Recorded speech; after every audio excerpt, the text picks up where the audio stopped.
বাংলাদেশ। আমি আনোয়ার।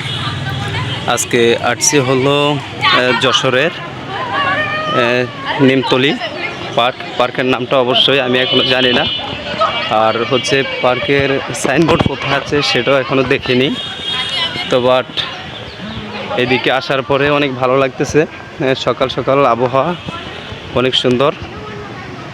আমি হচ্ছে সকালেই চলে আসছি যশোরে, এখন বের হলাম মাত্র। তো ভাবলাম যে একটু হাইটে আসি, এদিকে দেখার মতো অনেক কিছুই আছে।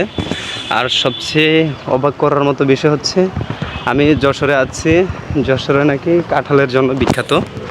তো আমি এখনও কাঁঠাল গাছের দেখা পাইনি, এখন পেয়েছি হচ্ছে সব মিলা। তো এখন কোথাও আমি চলে আসছি যশোর সেই পার্কে সম্ভবত সকাল থেকে বিকাল বেশি জাঁকজমাট হয়। সকালবেলা তেমন লোকই দেখতে পাচ্ছি না আশেপাশে। যদি সময় সুযোগ মিলে তাহলে বিকালে আবারও আসবো এই পার্কে। এখন দেখি কাউকে পাই কিনা।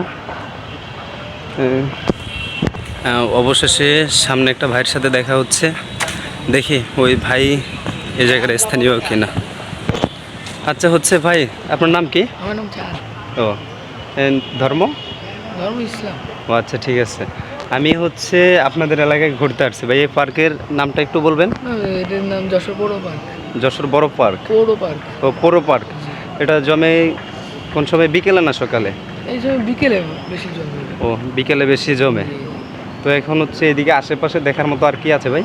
আশেপাশে আপনার লালকোট আছে, তারপরে এই যে পৌর পার্কের ভিতরে পুকুর টুকুর আমি যাবি বসা জায়গায়।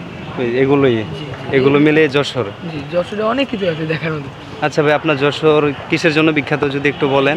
ভাই এটা আমি তো সঠিক জানি না। এটা কি বললেন, যশোর কিসের জন্য বিখ্যাত আপনি যশোরের মানুষরা জানেন না?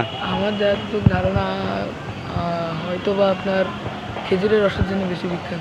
খেজুরের গুড় আর একটা হচ্ছে কাঁঠাল। যাই হোক, এই দুটার জন্য যশোর বিখ্যাত। ঠিক আছে ভাই। তো পড়াশোনা করেন কোন ক্লাসে? ওই ক্লাস 9-এ পড়ি।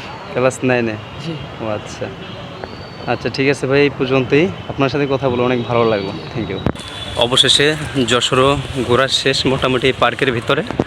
তো আমি এই ভাইটাকে আমার সাথে নিয়ে নিয়েছি যতক্ষণ থাকে। তো হচ্ছে আমি যশোর জেলা ঘোরার পরে আমি চলে যাব ঝিনাইদহ। সবাই আমার সাথেই থাকবেন। আর নতুন কিছু পেতে হলে অবশ্যই ভাই হিসাবে সাপোর্ট করে পাশে থাকবেন।